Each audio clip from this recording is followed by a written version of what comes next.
सर्वांना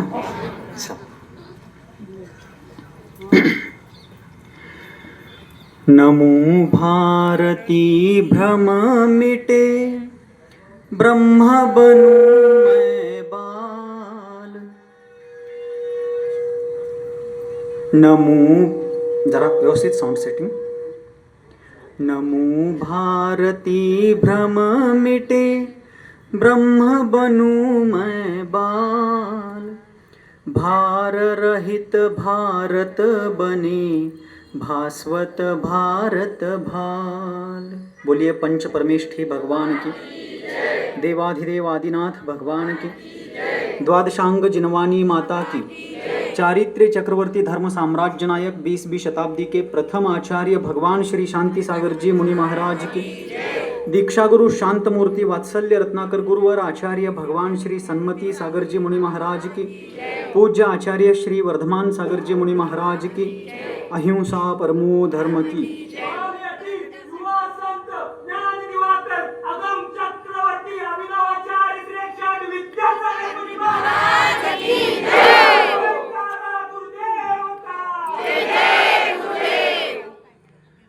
एक एक थेंब पाणी साठून नदीच्या माध्यमातून महासागराची निर्मिती होत असते। एकावर एक दगड आणि विटा रचत गेल्यास गगनचुंबी इमारती खड्या होतात। एक एक धागा विणत गेल्यास भरजरी वस्त्र निर्माण होतात। त्याचप्रमाणे एक एक पावलं पुढच्या दिशेने टाकत गेल्यास मोठमोठे यात्रा संपन्न होतात। तसंच माणसाला माणूस जोडत गेला तर मोठमोठ्या संकटांचंही निवारण अवश्यमेव होतं। हा भारताचा इतिहास आहे। आज या ठिकाणी आपण सर्वजण एका स्वाभिमानी संकल्पाला घेऊन या ठिकाणी उपस्थित आहोत। आम्ही आमच्या कोणत्याही गोष्टीशी तडजोड करू शकतो, पण आमच्या समाजाच्या स्वाभिमानाशी तडजोड करणं आमच्या रक्तात कधीही नाही, त्याच्याशी कधीही तडजोड होऊ शकत नाही। माधुरी हत्तीन ही कोणासाठी तरी एक प्राणी असेल, परंतु सांगली, कोल्हापूर आणि बेळगाव जिल्ह्यातल्या जैनच नव्हे तर अजैन बांधवांच्या प्रत्येक सर्वसामान्य समाज घटकातल्या घराघरातली ती एक मुलगी असल्या समान होती।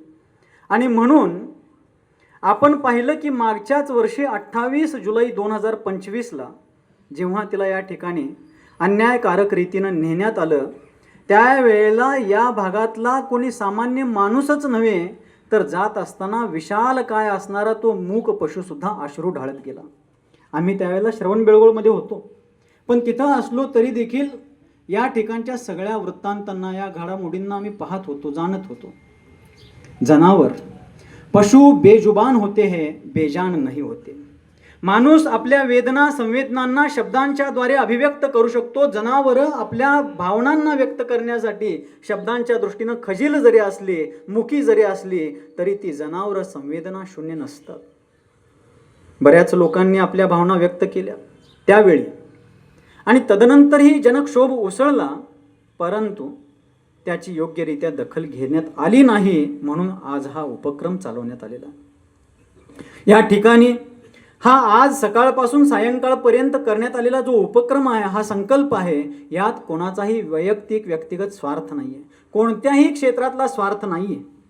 फक्त तो जीव जो पशु जातीतला असला तरी सुद्धा माणसाच्या नाळीशी जोडलेला आहे, त्याला पुन्हा आपल्या घरामध्ये, आपुलकीच्या घरामध्ये परत आणण्यासाठी आपण सगळेजण जमलोच नाही आहे, तर आपण सगळेजण कटिबद्ध आहोत। आणि जोपर्यंत ती हत्तीन या ठिकाणी येणार नाही तोपर्यंत आपण थांबायचं नाही, अजिबात थांबायचं नाही, कोणत्याही प्रकारे थांबून चालणार नाही।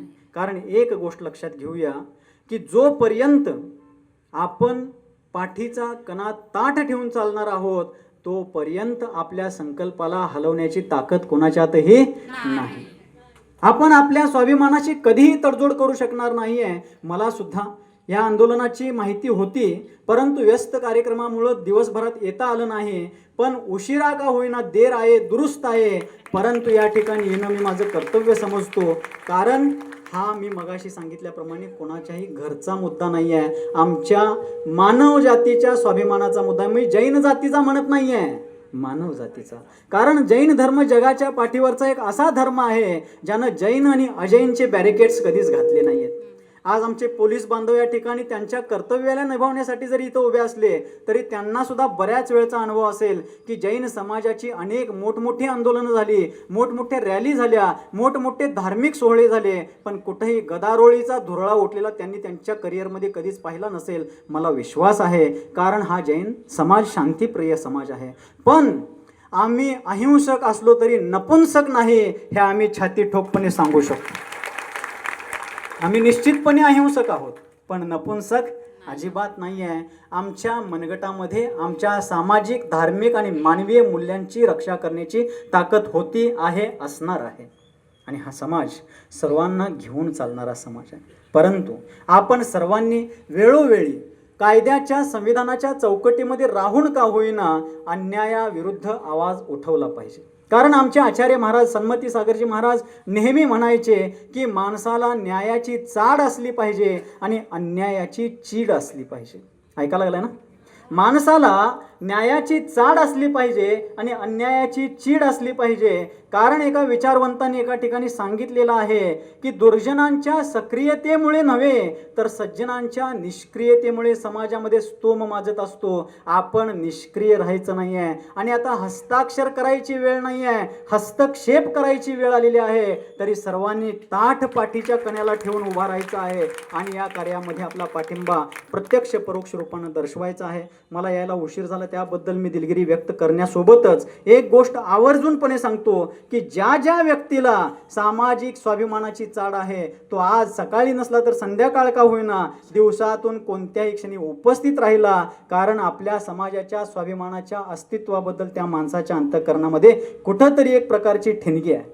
पण ती ठिणगी वनवा पेटवणारी नाही तर क्रांतीची ज्योती पेटवणारी आहे. हा विश्वास आपण सर्वांनी पुनश्च प्रतिष्ठापित करायचा आहे. आणि म्हणूनच आपण सर्व वयोवृद्ध माता, भगिनी, तरुण बांधव या ठिकाणी आलेले आहेत. फक्त जैनच नव्हे, अजैन बांधव सुद्धा त्यावेळी सुद्धा या लढ्यामध्ये होते, आजही होते. आपल्या भागामधली सर्वात मोठी नदी आहे कृष्णा नदी, बरोबर ना? ती कृष्णा नदी महाबळेश्वरापासून उद्गम पावल्यानंतर पुढे जेव्हा समुद्रामध्ये जाऊन विलीन होते, तिच्या या अखंड विशाल प्रवासामध्ये अनेक नद्यांना तिनं आपल्यामध्ये समाविष्ट करून घेतलं. कोयना आली, पंचगंगा आली, दूधगंगा आली, वेदगंगा आली, वारणा आली, येरळा आली, अनेक नद्या आल्या. पण ज्या ज्या नद्या तिच्यामध्ये येऊन सामील होत गेल्या तिनं उदारतेनं आपल्या पात्रामध्ये सर्वांना सामावून घेतलं. तसं हा लढा फक्त एका जैन समाजाचा नाही, मानवतेच्या प्रवाहातून वाहणाऱ्या अनेक जाती धर्मांच्या आलेल्या ह्या नद्या सगळ्या मानवतेच्या प्रवाहामध्ये मिसळलेल्या आहेत. आज या समोर माधुरी हत्तीनीवरती एका मुलीप्रमाणे प्रेम करून तिचं जतन करणारे माहूत उभे आहेत. त्यांचा व्हिडिओ मी श्रवण बेळगोळमध्ये पाहिला होता. त्यांनी जरा समोर इथे यावं. कारण या लढ्याला मोठं वळण देणाऱ्या एका व्यक्तिमत्वासोबतच त्या व्यक्तीची भूमिका सुद्धा महत्त्वाची आहे. कारण हत्तीसारख्या बलाढ्य प्राण्याला अगदी अनुशासनानं त्यांनी जोपासलेला आहे. या व्यक्तीच्या सेवेची कदर केलीच पाहिजे. हा माणूस हिंदू आहे की मुसलमान आहे हा विषय नाही आहे, हा माधुरीचा पालक आहे खऱ्या अर्थाने. आणि श्रवण बेळगोळमध्ये ज्या वेळेला हत्तीला नेत असतानाचा व्हिडिओ आम्ही पाहिला, या व्यक्तीच्या अश्रू पाहून, व्हिडिओतले अश्रू पाहून तिथं आचार्य वर्धमान सागर महाराजांच्या सोबत सगळा संघ अश्रू ढाळत होता. कारण मी पुनश्च सांगू इच्छितो की माधुरी ही कोणाच्या घरची वैयक्तिक मालमत्ता नाही आहे, ती कोणाच्यासाठी पशु नाही आहे, ती या सर्व लोकांच्या मनातली एक आस्था आहे, आपुलकी आहे, एक रेशीम धागा तिच्याशी बांधलेला आहे.